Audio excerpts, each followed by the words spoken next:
क्या रे भाई, मेरा टीवी खराब हो गया है। देखिए ना भाई, इसमें लाइट ही नहीं आता है। लाइट नहीं आता? हाँ। अरे भाई एक गिलास पानी लेके आओ तो। मेरा मम्मी बोला है कि कोई अनजान आदमी आए ना उसको पानी मत देना, नहीं तो वो सामान चोरी करके लेके चला जाएगा, इसलिए हम पानी नहीं लाएंगे। अरे भाई सब एक जैसा नहीं होता है, एक आदमी की वजह से सब बदनाम होता है। वही चुतिया लोग की वजह से जो ना सब मिस्त्री बदनाम होता है। सब एक ही जैसा नहीं होता है भाई। तुम जाओ लेके आओ। आप भाई बहुत अच्छे आदमी लगते हैं हमको, है ना, हम जाते हैं पानी ला देते हैं, ठीक है। ठीक है भाई जाओ। लेकिन एक सेकंड, ये लीजिए भैया पानी।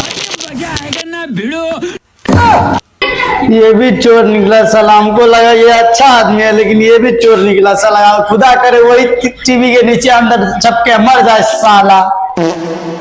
भारी मिस्टेक हो ये गया। लीजिए भैया पानी। हक साला।